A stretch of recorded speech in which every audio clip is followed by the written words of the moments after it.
Я рада всех присутствовать на нашей очередной встрече. А, и сегодня у нас будет очень интересная тема. Интересная она и с точки зрения литературы, и с точки зрения музыки, и с точки зрения Мамы Лошен, а, языка идиш, потому что вообще интересная тема еще тем, что мы будем сегодня говорить не о музыкантах в нашем привычном понимании этого слова, а о поэте Ицхаке Мангере.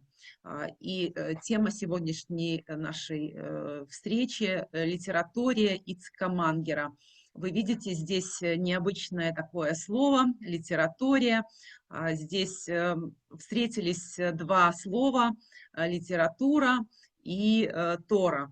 И это не случайно, мы об этом будем сегодня говорить. Почему же именно Тора и еврейские традиции, а именно идишские традиции в творчестве Ицхака Мангера занимали большое место. Ну, давайте по порядку. Трудно сказать, кто из еврейских поэтов был самым великим. Ну и, наверное, не стоит нам устраивать такие соревнования. Но зато мы точно знаем, кто из них был и остается самым любимым.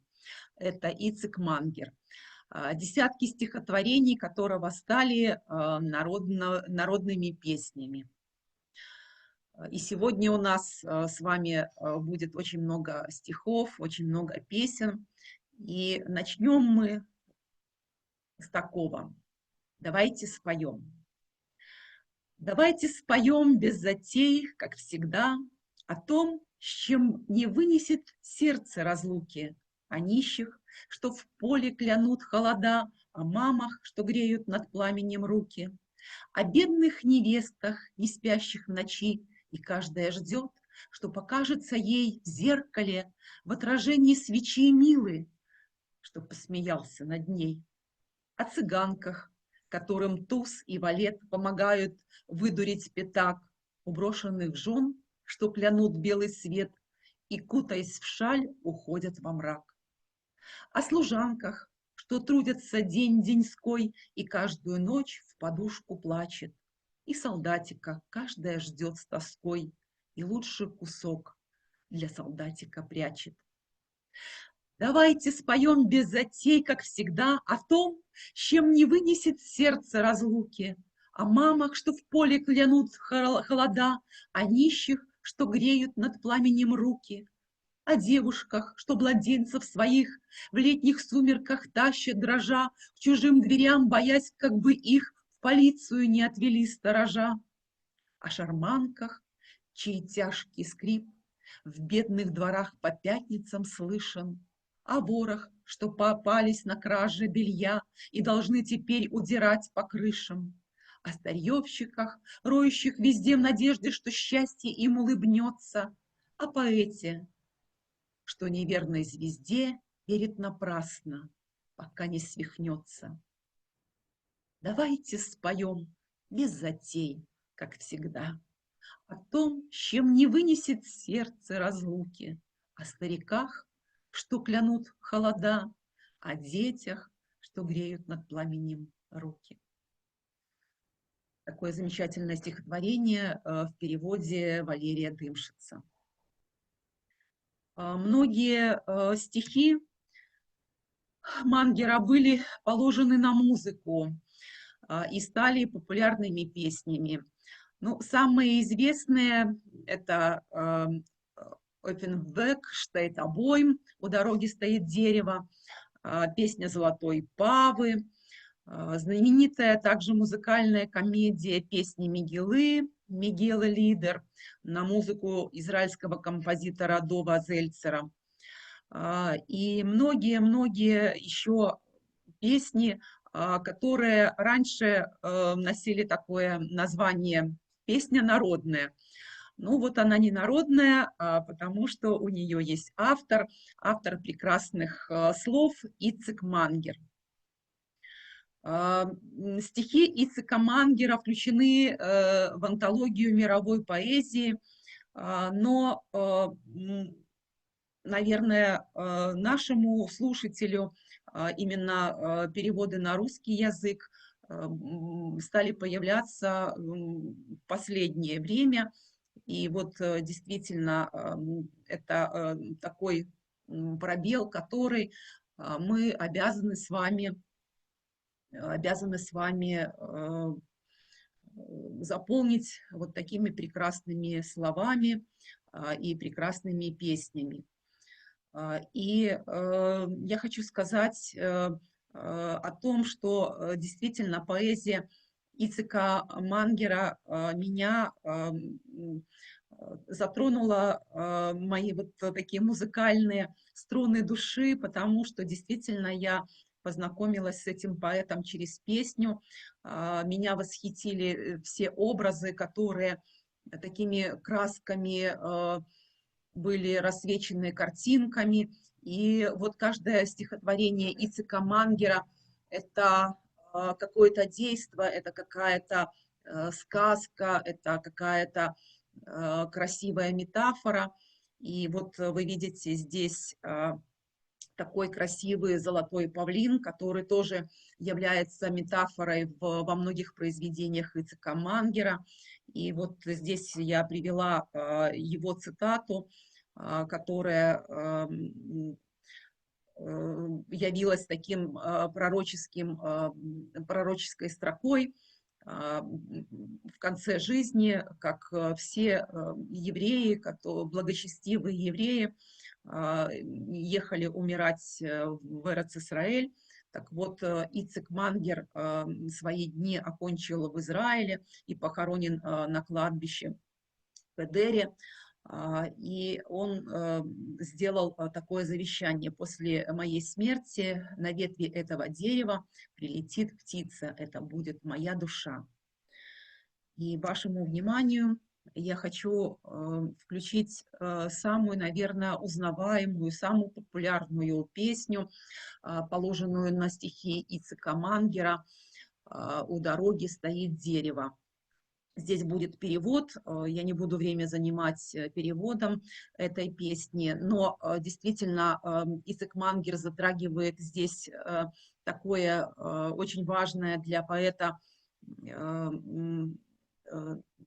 такую тему, как признание, как то, что будет с тем его потенциалом, который он хочет воплотить в своих стихах, образах, и то, что ему может помешать. Так вот, в этой песне Ицек Мангер сравнивает себя с маленьким сыном, который не может стать птицей, потому что мамина любовь его задушила и не дала взлететь. Ну, пожалуйста, я включаю, наслаждайтесь. У дороги стоит дерево. Офен век штейт обоим.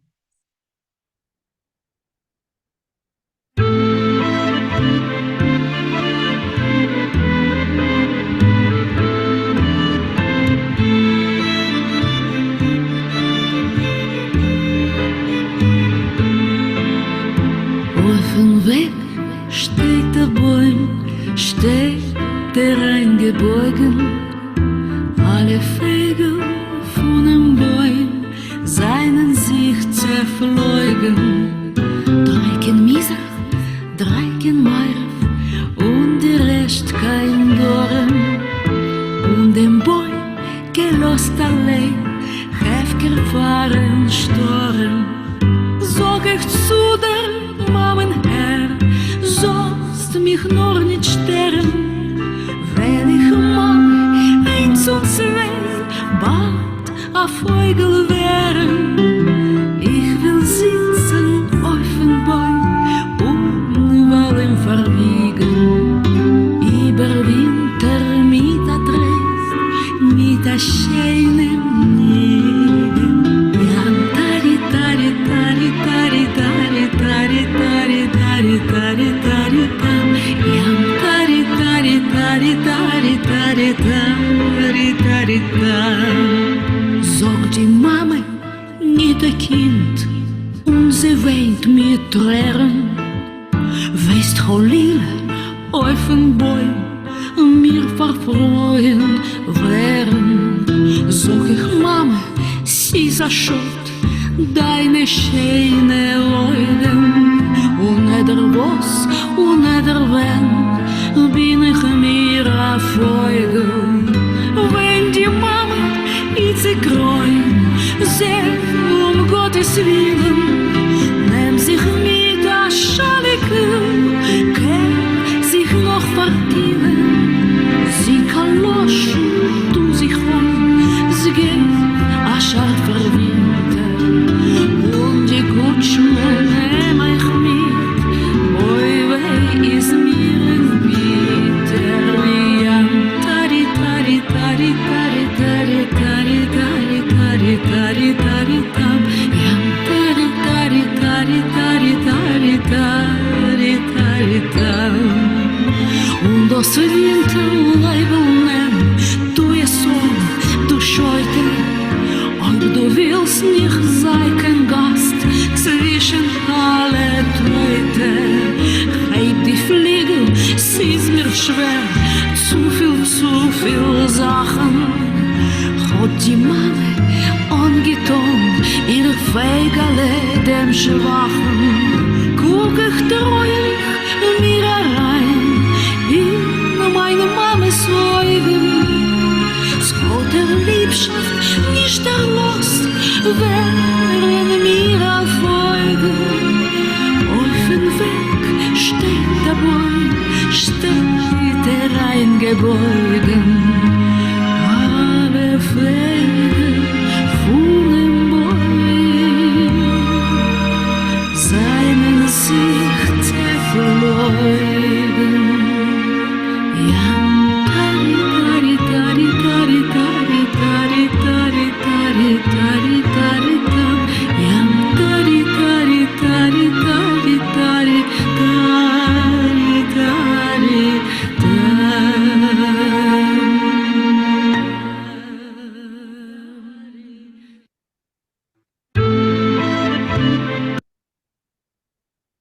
Ицек Мангер родился в 1902 году в Коломее, Восточная Галиция, название современное Коломыя, но его детство прошло в Черновицах. Черновицы – это такая щегольская маленькая Вена, зажатая в глухом восточноевропейском углу между Карпатами, молдаванскими степями и галицийскими нивами.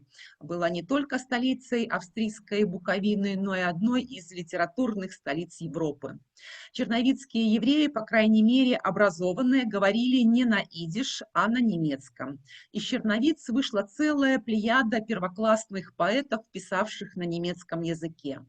В то же время в окрестных буковинских и галицийских местечках и селах евреи продолжали говорить на идиш.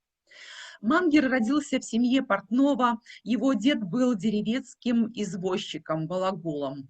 Но сам будущий поэт учился в Черновицкой Кайзер-гимназиум и рос человеком высокой немецкой, точнее австрийской культуры. И все-таки Мангер выбрал идиш. Сказалось и то, что дома говорили на идиш, и поездки на лето к дедушке в галицийскую деревню Стопчет. Но главную роль сыграло то, что в 1915 году семья Мангера переехала в Румынию, в Ясы, город, в котором было много вина, румынских и цыганских песен и сочного молдавского идиша. Мангер начинает публиковаться в еврейских журналах Румынии, выпускает первую книгу стихов в Бухаресте. Но Румыния – периферия еврейского литературного мира. И в 1929 году молодой поэт переезжает в Польшу, в Варшаву, в столицу еврейской литературной жизни. Ну, я хочу вашему вниманию здесь как раз представить такой видеоряд. Это фильм, который так и назывался «Идол Миттл Фидл».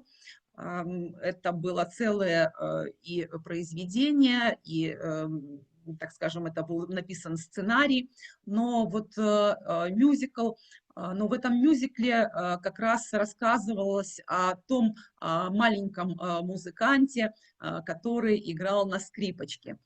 И вот я хочу сейчас представить вашему вниманию просто сюжет, как тогда, по мнению режиссеров, выглядели вот такие музыканты, клезмеры, которые ходили по еврейским местечкам и зарабатывали денежки.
И вот на стихи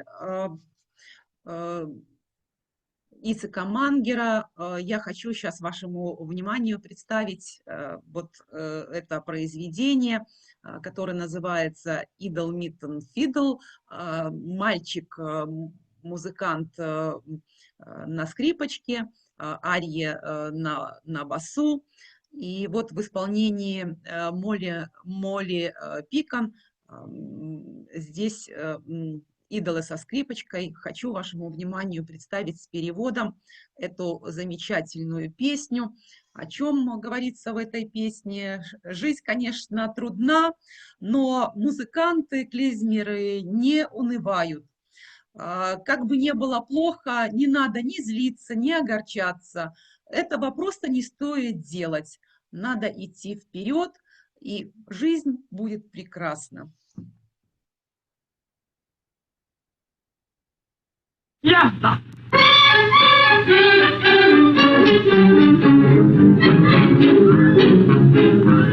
Vertelder wegen auf der Bogen heen, mit Wintersinn in Regen, fuhren Gläser zwei. Ach, Jiddisch, oi, ach, Jiddisch, so der Sennen sei. Jedel müssen Fiedel, Ari müssen Bass, das Leben ist ein Lied, und der Wusch ist einen Kass. Hey, Jedel, Fiedel, Schmiedel, das Leben ist ein Spaß. Steht auf der Lonke, getrollig mehr. Hey, die stopp die Scheiße, treurig sein ist mehr. Schockbitter das Berdo, Tage fest. Fiedel mitten Fiedel, Arje mitten Ball. Das Leben ist ein Lied, und der Wunsch ist ein Kass. Hey, Fiedel, Fiedel, Schmiedel, Hey, das Leben ist ein Spaß. Als Zeugin flieht, geht morgen, na geht Jür. Dem Trauer in die Sorgen, sind all die schwarze Jür. Den Winter lachen von ihm, in jedel Fuhr. In jedel mitten Tier, Arjen mitten Pass. Das Leben ist am Idel, der Wusch ist einen Tag. Hey, Idel, Idel, Schmiedel, hey, das Leben ist was Spaß.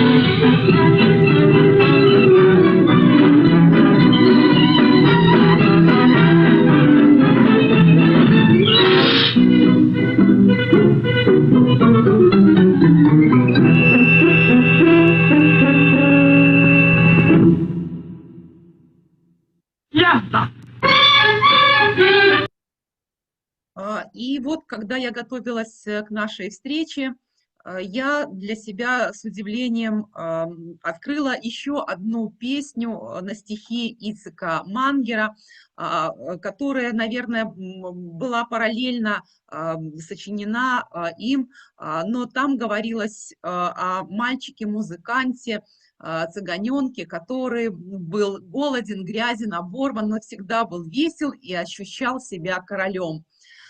И это действительно такая прекрасная песня, потому что она выполнена совершенно в другом музыкальном ключе. Это, наверное, еврейская цыганская песня, вот, в исполнении прекрасных музыкантов Алины Ивах и клезмер-мастера ансамбля за роялем Лев Сандюк. Мне посчастливилось видеть исполнение этих музыкантов на сцене, на лимудах, и даже с некоторыми были лично знакомы, поэтому получите, пожалуйста, удовольствие от исполнения этого произведения, как получила я его.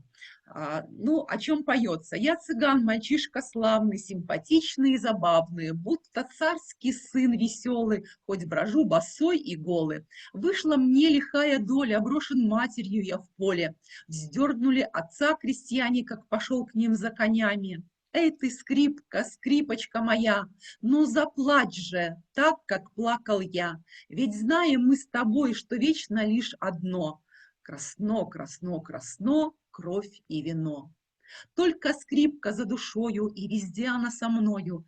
Этой скрипки голос звонкий, горе мамы, плач сестренки, струны память сохранили, как отца к петле тащили, как на смерть он шел с улыбкой. Мне же осталась только скрипка. Эх ты, скрипка, скрипочка моя, ну заплачь же так, как плакал я. Ведь знаем мы с тобой, что вечно лишь одно, то красно, красно, красно, кровь и вино.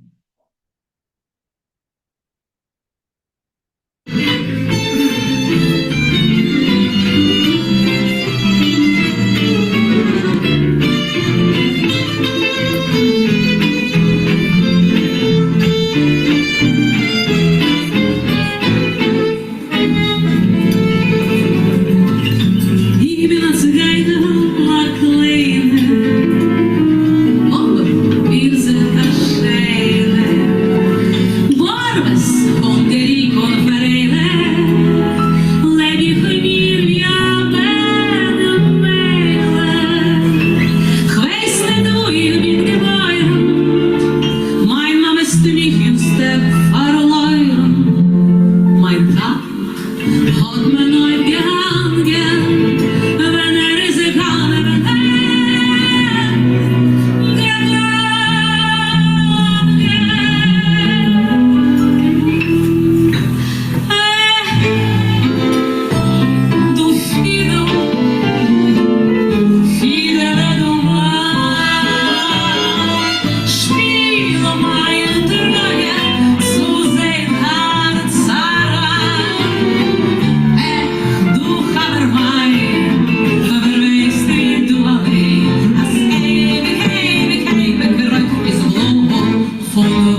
Ну, я надеюсь, вы получили удовольствие от исполнения песни этими музыкантами.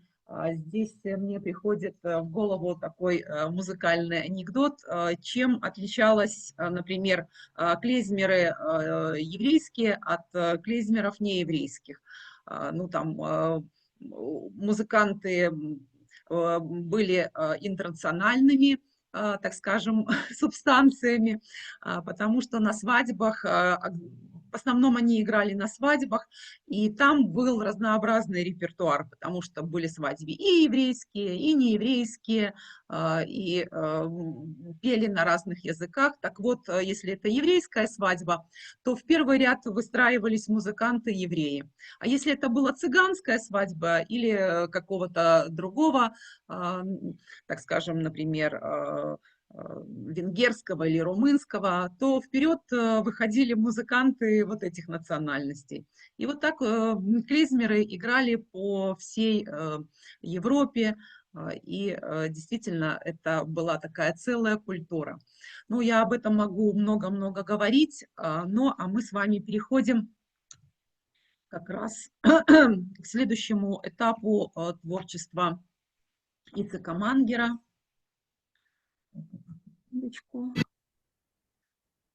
И как раз мы сейчас будем говорить об его произведениях, которые были написаны именно о том, что каждый, наверное, литературовед отмечает как влияние, например, на творчество через образы Танаха и Торы. И мы с вами знаем, например, великие произведения Марка Шагала, которые тоже были написаны на эту тематику. И такой поэт, как Ицек Мангер, он тоже не ушел от этой темы. До 1938 года Мангер живет в Варшаве. Это его лучшие творческие годы. Именно в Польше он написал самые восхитительные свои баллады. В Варшаве Мангер много и успешно работает, в том числе для театра и кино. Он создает несколько сборников стихов и прозы. И вот среди них одну из вершин своего творчества «Хумеш Лидер», песни пятикнижия. И действительно это такое произведение знаковое в его творчестве. Потом он напишет книгу «Рая», и Валерий Дымшиц, кстати, я хочу отослать к его лекциям о творчестве Ицека Мангера, потому что лекции бесподобные. И, наверное, это один из тех, кто говорит и разбирает стихи Ицхака Мангера, потому что там очень много образов, как мы, например, изучаем Тору с комментариями Раши, поэтому стихи Ицхака Мангера тоже, мне кажется, стоит и изучать, именно изучать вот с точки зрения, руководствуясь вот такими комментариями Валерия Дымшица.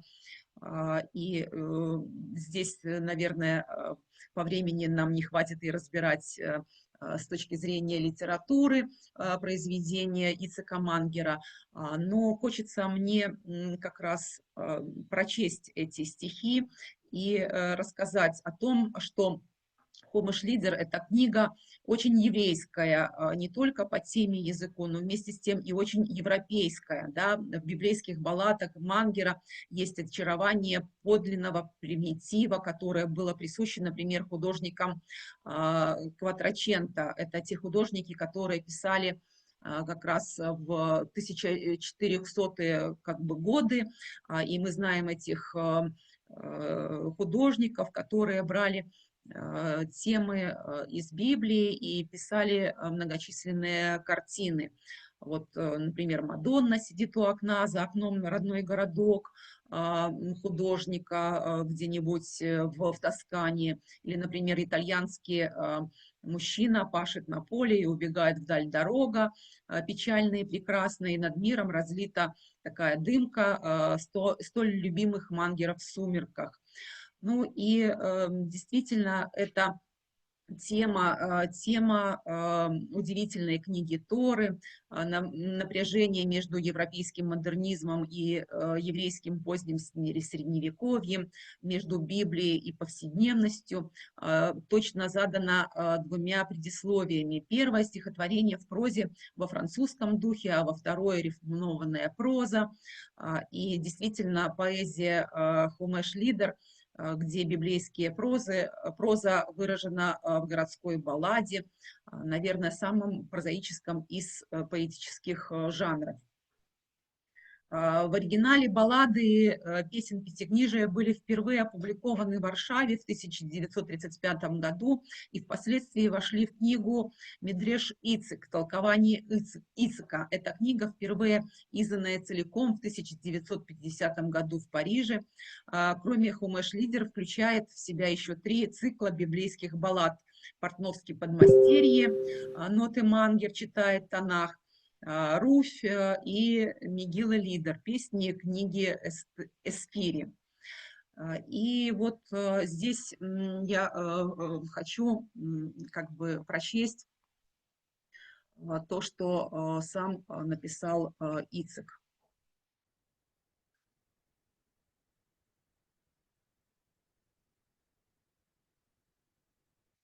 Дар моему отцу, искусному и превосходному портному Гилелю бен Аврому Мангеру. Песни, собранные в этой книжке, шалят с убеленными сединами бородами праотцов и с концами платков проматерей.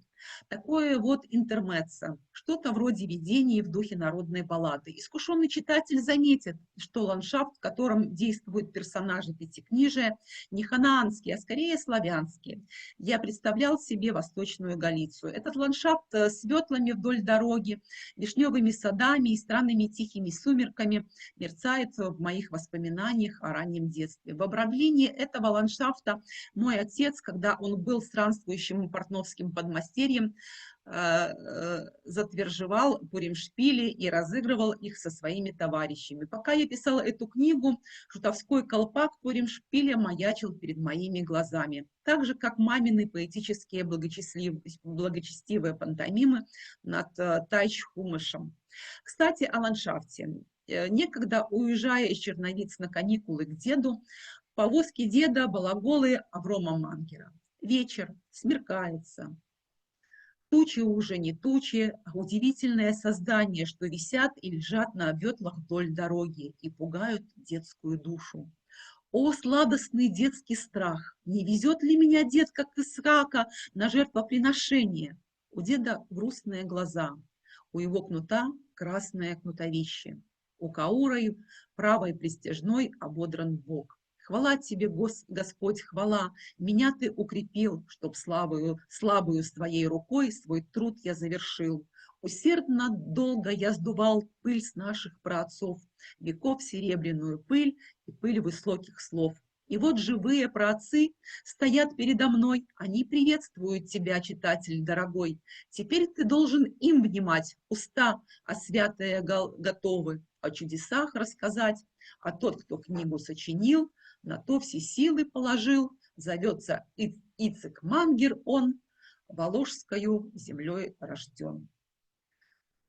Ну и позволю я себе зачитать такое произведение, которое, кстати, вот, многие из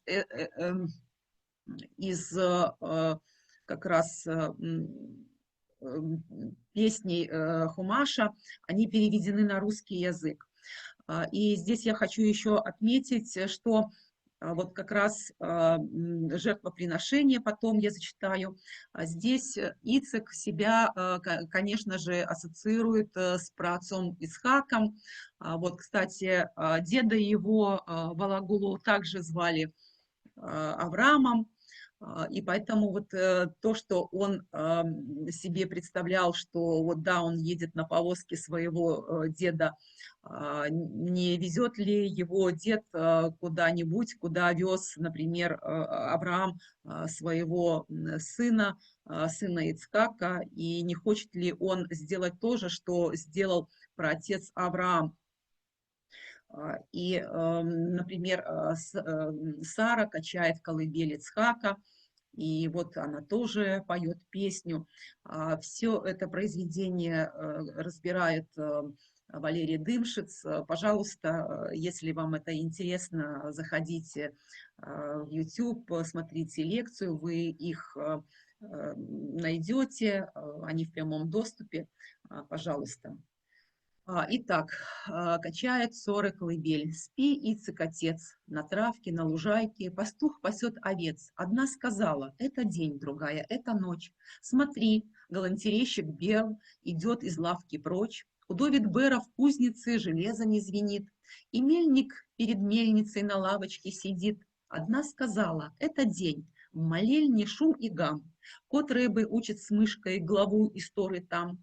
На крышу забралась коза солому прищипать, а Ицек маленький никак не хочет спать. Пастух сказал, ну все, как спорить вам не лень? Пойдем и спросим Ицекла, ночь это или день? Ну спи, усни, мой Ицекл, ну спи, усни скорей. Пришли пастух и овцы и спорят у дверей. Ну тише, тише, пастушок, уйми своих овец. Ночь это, видишь, глазоньки, закрыл Ицхак отец. Блестят 7 капелек росы на маковом цветке. Петух и квочка рядышком уснули на жестке. Пастух сказал, ну все, и повернул домой. А эту песню соры взял в дудочке с собой. Ну и праотец Авраам везет Ицека на жертвоприношение. В утренних серых сумерках, упряжью тихо звеня, старый слуга Элиэзер запрягает гнедого коня. Идет Авром, у него на руках сын старости сидит. Звезда голубая, чистая, над старой крышей блестит. Трогай, Элиэзер, защелкнул кнут. Впереди серебрится шлях. Без этих печально прекрасных дорог, в тонах, я скажу, не тонах. Ветлы придорожные назад побежали гурьбой. Смотреть, не плачет ли ссора над колыбелькой пустой. Куда мы едем, папочка? На ярмарку Ложков? Скажи. А что ты купишь, папочка, на ярмарке? Скажи. Тебе трубу и барабан, солдатиков целый полк, а мамочки на платье с тобой мы купим шелк. Глаза Авраама влажнеют, он чувствует, как нож за пазухой жжется. Ну и ярмарка. Что ж, Элиэзер, жди у мельницы, оттуда мы вдвоем с Ицеклом доберемся до ярмарки пешком. Элиезер ворчит на козлах и все глядит на шлях. Без этих печальных, прекрасных тонах, я скажу, не тонах.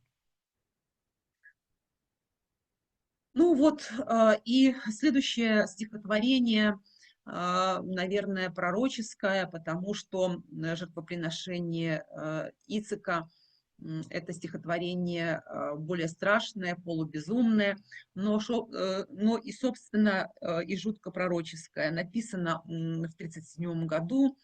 Как я сказала, сам Ицик Мангер в детстве воспитывался у своего деда Балагулы Авремла из городка Стопчет. И вот он вспоминает в стихотворении, которое есть такая развернутая метафора на жертвоприношение праотцом Авраамом, своего сына Ицхока. Только не докатившийся еще до своей середины 20 век, евреи мечтают и живут в Европе, но вот это такая атмосфера уже прошедшей хрустальной ночи. И как раз здесь такое мифическое, пророческое стихотворение Ицика Мангера.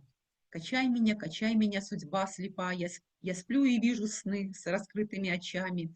Я вижу, как серебряная птица через моря летит ко мне ночами, и что несешь ты мне, серебряная птица, то знает в небесах Господь один, быть может, деда моего священный кубок святой земли, сладчайшего из вин. Но кто же помнит деда моего простое имя?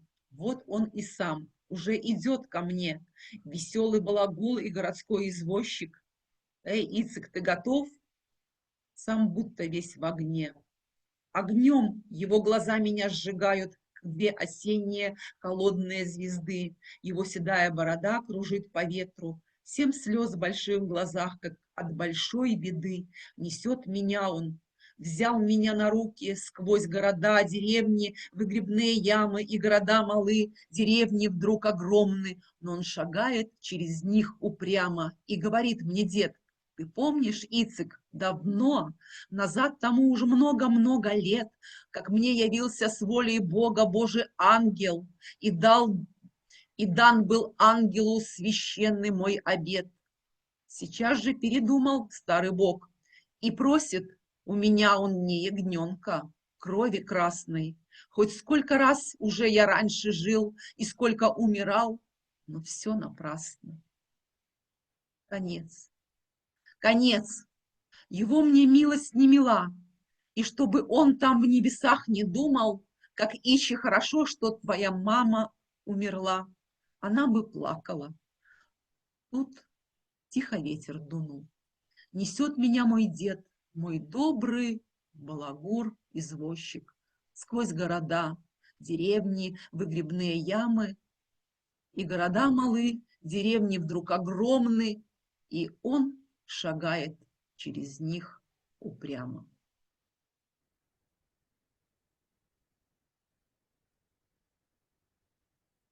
Ну, немножко мы как раз изменим тон нашего повествования.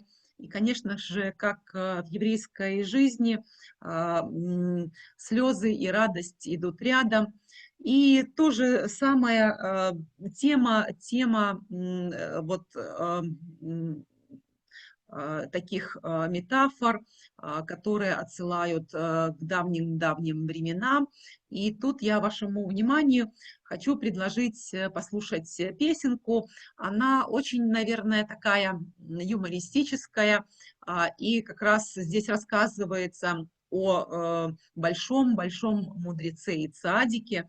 Вот здесь как раз я привела картинку, как в нашем понимании выглядел Рабейну Там. Это большой-большой знаток Тора. Но посмотрите, как интересно интерпретирует вот эту историю, скорее всего, что документальную, потому что вот этот старый человек в молодости был красавцем, мужчиной, и влюблялись в него не только его жена, но и ни много ни мало королевы то ли Парижа, то ли еще каких-то государств. И вот, пожалуйста, здесь интересная, красивая история о том, как мудреца Тору Рабейну Там влюбилась то ли турецкая царица, то ли еще какая-то царица, и на что отвечала вот на эту, так скажем, коллизию тогда, когда пришло вот это вот письмо с признанием любви вот этой турецкой царицы, его жена. Ну, его жена и белая козочка. Куда же мы без белой козочки?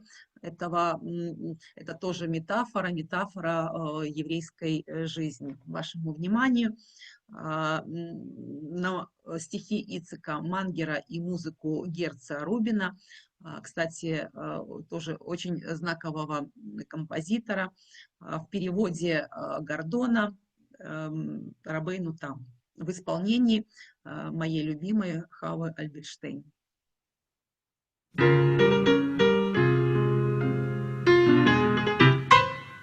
Oi, lass mir singen das schöne Lied, Eidel, Diedel, Damm, wie die goldene Paare flieht über den schwarzen Jan und trocknet einmal a Brievele, a rose Liebesbrievele, für dem Rabbeinu Tam, für dem Rabbeinu Tam, ay, ay, ay, dai, dai, ay, ay, ay, dai, dai, dai, dai, ay, ay, ay, diddlei, dai, dai, diddlei, dai, dai, dai, dai, dai, diddlei, dai, dai. Wer hat geschrieben das Brievele, Eidel, Diedel, Dai? Geschrieben hat das Brievele die Malke von Türkei. Geschrieben es mit reuten Tint und verhasst mit es geschwind mit heißen Tränen drei, mit heißen Tränen drei, ay, ay, ay, dai, dai, ay, ay, ay, dai, dai, dai, dai, ay, ay, ay, diddlei, dai, dai, dai, diddlei, dai, dai, dai, dai, dai, diddlei, dai, dai. Was steht geschrieben in Brievele? Eidel, Diedel, du, Rabbeinu Tam, ich liebe dich, na was schweigst du? Nu, ich esse nicht, ich trinke nicht, ich werde zersetzt von Bänken nicht, ich habe keine Ruhe, ich habe keine Ruhe, ay, ay, ay, ay, ay, ay, ay, ay, ay, ay, ay, ay, nu was je tut, Rabbeinu Tam, Eidel, Diedel, kratzt die Peis mit dem Bord und macht noch dreimal fett. Und das Ziegelenstahl, das heilige Ziegelenstahl, es hilft ihm unter mehr, es hilft ihm unter mehr, mehr, mehr, mehr, mehr, mehr, mehr, mehr, mehr, mehr, mehr, mehr, mehr, mehr, ay, ay, ay, ay, ay, diddlei, dai, dai. Und wo sie tut die Rebetzen, Eidel, Diedel, dai, sie schlagte mit der Walgerholz und sagt zu nimmer so, ja, Schicksals liegen dir in Sinn und jach, wie will dein heißgeliebter Freund, dein heißgeliebter Freund, oi, oi, oi, oi, oi, oi, oi, oi, oi, oi, oi, oi, oi, trefft, wer es hat das Lied gemacht, Heidel, Diedel, Damm, a Schneider, Jung hat das gemacht, soll hachas dem Rabbeinu Tam. Schabtisch zwischen Tag und Nacht, hat alle zerreingelacht, akkurat zum Gram, oi, akkurat zum Gram, ay, dai, dai, dai.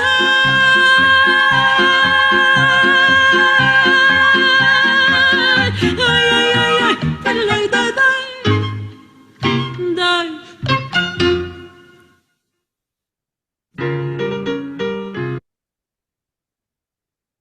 Ну и после 1938 года, после того, как Ицек Мангер перебрался сначала в Париж, а потом в Англию, он все больше обращается к строгим формам. В частности, он создает цикл замечательных сонетов, и как раз вот этот образ золотого павлина или золотой павы как раз приходит в его произведение. И действительно, это очень такая знаковая метафора в его творчестве.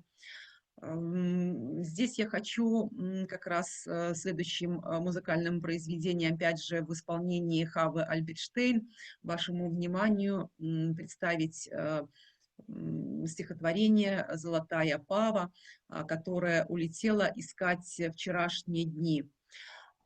Вчерашние дни – это то, что не может пережить и Ицек Мангер, и еврейский народ. В 1946 году Мангер выступал на открытии памятника героям восстания в Варшавском гетто, и вместе с Юлианом Тувимом и Авраамом Шлёнским над руинами Варшавы Мангер прочитал пушкинские строки: «Я памятник себе воздвиг нерукотворный, к нему не зарастет народная толпа». А потом сказал: «Раньше народ приходил на могилу своего поэта, а теперь поэты приходят на могилу своего народа». Ему, как и другим еврейским поэтам, не для кого стало писать. Вашему вниманию «Вчерашние дни» в исполнении Хавы Альберштейн. «Золотая пава».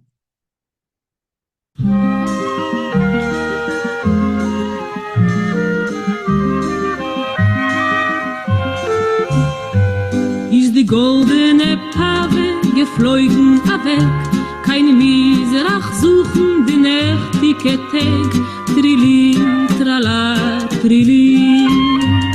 Flieht sie und flieht, bis sie trefft in die Berg, auf a weißer Schafe an alten Terg, Trilin, trala, Trilin.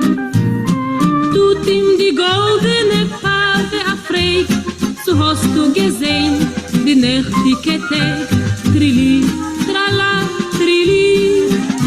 Verknetscht der Tag dem Stern und klärt, die nächtige Tag nicht gesehen, nicht gehört, und hat sie geleitet und wie auch zum Pferd.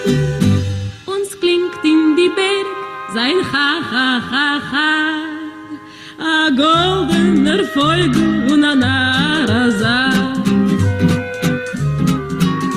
Ist geflogen die goldene Pave weg, kein Zoffen suchen die nächtige Tag, Trilli, trala, Trilli.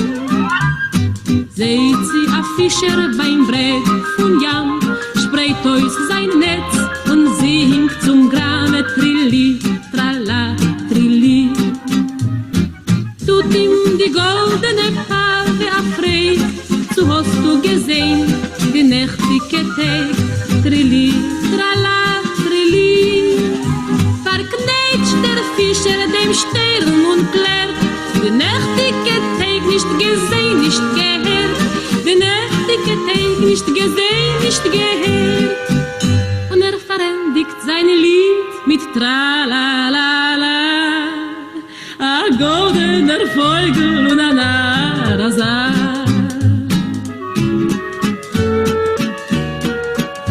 Ist geflogen die goldene Pave weg, kein Dorn suchen die nächtige Tag, Trilli, trala, Trilli. Seht sie ein Neger inmitten Feld, verrichten mit Streugold sein Ohren gezählt, Trilli, trala, Trilli. Tut ihm die goldene Pave afreig, so hast du gesehen, die nächtige Tag, Trilli, trala, Trilli. Verschiert der Neger die weiße Zehn, a Schmeichler sagt, was ist Molechim, a Schmeichler sagt, was ist Molechim. Und rennt, fährt gar nicht, sagt nur Ha, a goldener Vogel und a Narasa. Ist geflogen die goldene Pave weg, kein Meire besuchen die nächtige Tag, Trilli, trala, Trilli. Trefft sie a Freu in schwarzen was kniet, neben a Käfer der schlagen und miet, Trilli, trala, Trilli. Fragt gar nicht die Pave, sie weiß allein, als die Freu in schwarz, was spreit ihr gewehen. Über Käfer beim Rand von Weg ist die Almone von der nächtige Tag, Trilli.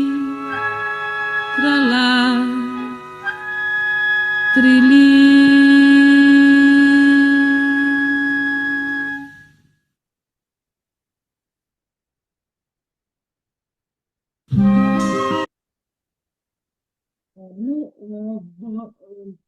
он перебрался в Лондон, как я и сказала, получил там британское гражданство, и через 10 лет Ицек Мангер переехал в Соединенные Штаты, где прожил 25 лет.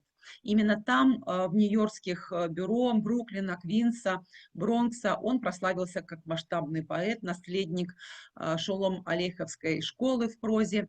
Писатель действительно был настоящим Шолом Алейхемцем, и в произведениях которого в едином образе выступали и лирика, и сатира, и слезы с усмешкой сочетались с улыбкой и перцем. И действительно, он написал такие стихи. «Я годами скитался в чужих краях, нынче еду скитаться в родных. Пара ботинок, одна рубашка, палка в руке. Куда ж я без них?» Творения автора были переведены на английский, а затем и на иврит. Да, после того, как он прожил в Соединенных Штатах, он переехал в Израиль, и действительно там он и умер в 1969 году, и имя Ицека Мангера носит израильская литературная премия, вручаемая писателям, пишущим на идиш. Ицек Мангер был последним романтическим поэтом Европы, и свой итоговый сборник он назвал «Песня и баллада». Ему, наследнику таких как писателей, как Тракль, Гофман-Сталь и Верлен, удалось быть, может быть, в последний раз лирическим и фольклорным поэтом, который использует вот именно такой еврейские корни. И да, было написано Мегиллы Лидер. Это музыкальная комедия «Песни Мегиллы» на музыку израильского композитора Дова Зельцера, и ставились спектакли. Ну, а сегодняшнюю лекцию я хочу закончить такой балладой о человеке, который ушел от серого к синему, в переводе Игоря Булатовского. Седой рассвет на бедном дворе стоит босиком и стучит в окно. С лежанки серой встает бедняк в сером тряпье и смотрит в окно.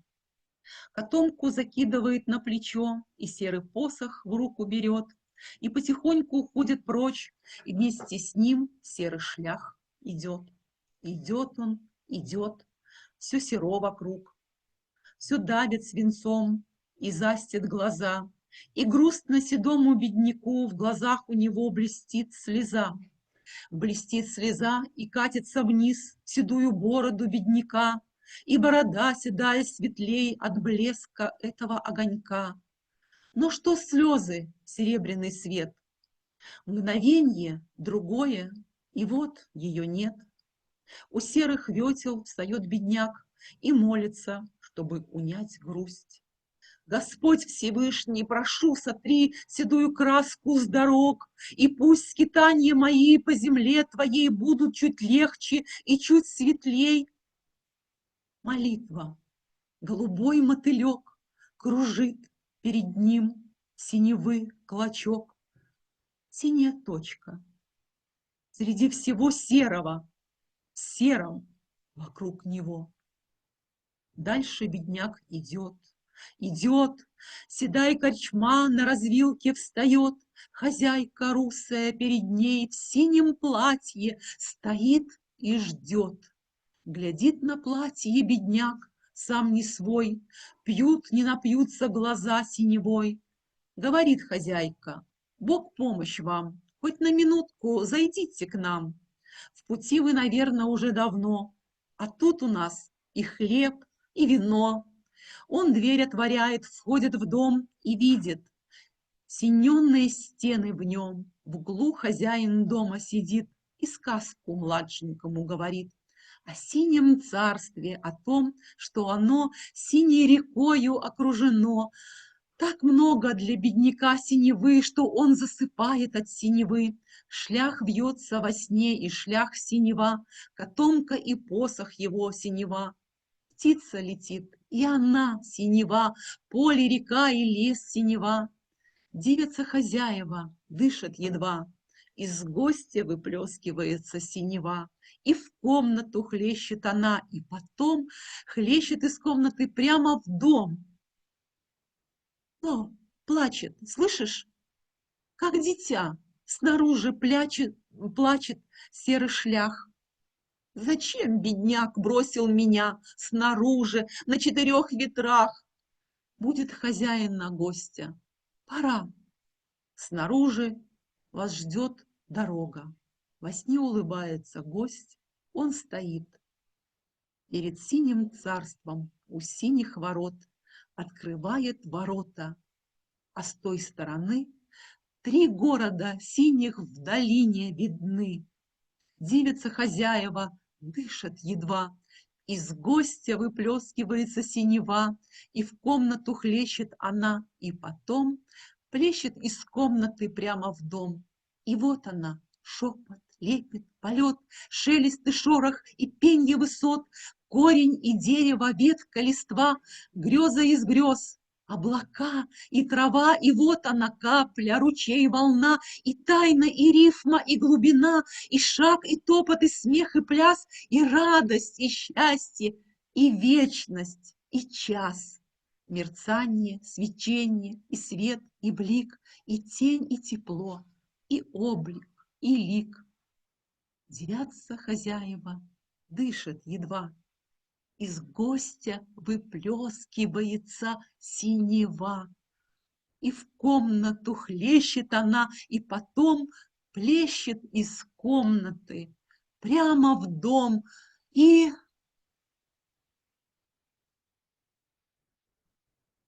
вот на этом я хочу закончить свою музыкально-поэтическую лекцию о поэте, который прилетает на дерево и поет еврейской душой.